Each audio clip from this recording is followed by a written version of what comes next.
Kw'igenekerezo rya mbere ntwarante umwaka w'2025 niho abakozi ba Eden Microfinance bipfurizanya umwaka mushasha mwiza. Ibirori bikaba vyabereye mu gisagara ca Bujumbura. Mu bari batumiwe harimwo abajejwe amabanga muri Eden Microfinance bo mu bice bitandukanye nk'uko umuyobozi mukuru abivuga. Nagomba imbere yuko mvuga ibindi vyose mbanze mpekaze abantu bose mwashoboye kutwitaba, mpere ku basanzwe barongoye urwego nshingwa ntwaro mukaba mwigoye mugashika hano. Sino kwibagira abanyamitahe mwese mwashoboye kwigora mu hano, ariko kandi abatabizi muri bano batumire bahire turafise abaje bava hirya no hino, abaje bava Igihanga, abaje bava za Bubanza, bafise amabanga atandukanye, bafise ibikorwa bitandukanye.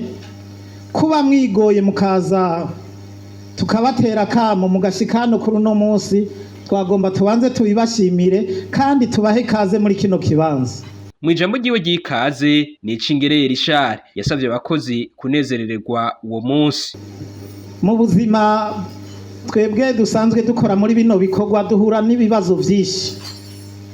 Aka kanya gato muri ano masaha ngaha nagomba ndabasabe munezerwe, muryoherwe, tubanze twibagire ya mamashini ari hariya haruguru, twibagire ibibazo dukunda guhura uko bukeye ko bwije.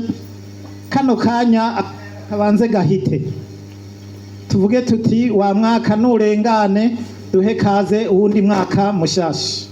Waramuswa Eden Microfinance agashimira abakozi ukugene bitanze mu mwaka w'2024. Twahuye na vyinshi muri uno mwaka twaraye turangije w'2024, ariko nagomba mfate kano kanya nshimire abakozi ingene baguye bavyuka bitanze batiziganya kugira ngo dushobore gushika kuri ano masaha tugeze ko ibikorwa bikibandanya.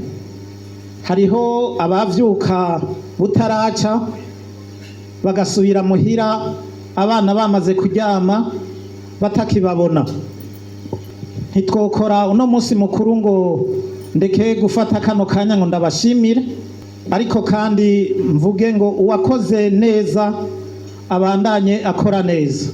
Uko kwitanga ku kazi abakozi babikora babizi, kuko ngo umwimbu ubaye mwiza bizeye ko bibagaruka ko nk'uko waserukiye abakozi abimenyesha.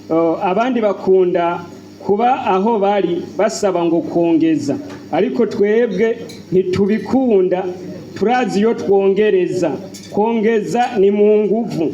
Turazi neza iyo dukoze neza batazoreka kutumenya, batazoreka kutugirira neza.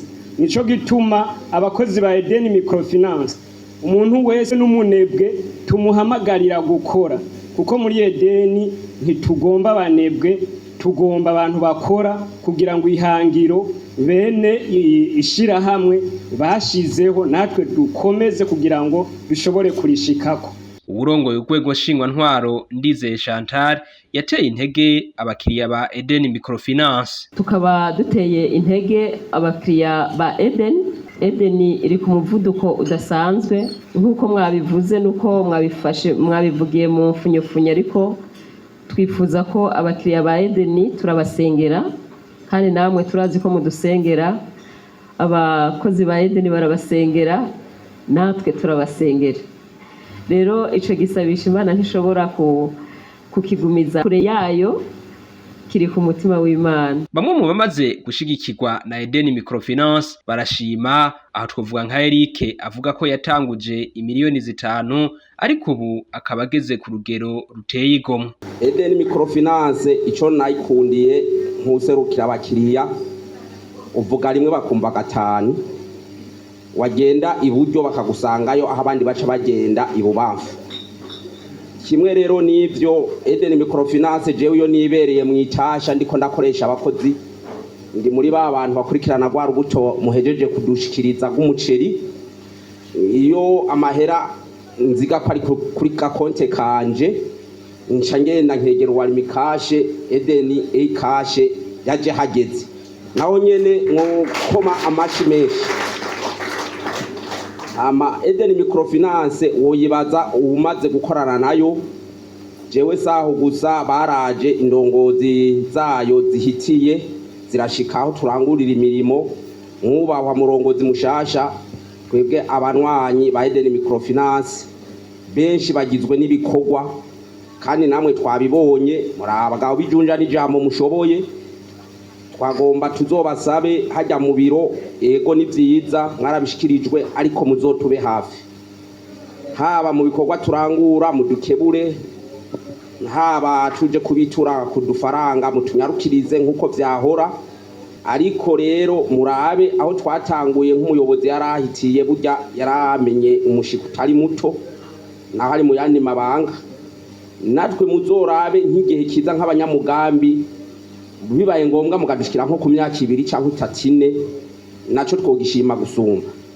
Aha uburongoye urwego nshingwantwaro akaba yamwipfurije gushika kure hashoboka. Twifuza yuko mu gihe nk'iki tuzohura mutubwira muti yamara nashitse mu kantu k'amapine 4 ntwara izo nka n'izo ngurube n'ibindi bivuye mu mutahe mwakoye muri Eden Microfinance.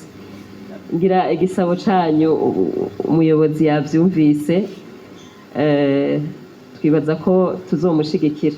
Uwo munsi nkuko kwari ukwipfurizanya umwaka mushasha ukaba waranzwe no gusangira akanyamuneza akaba ariko karangwa hagati y'abaraho.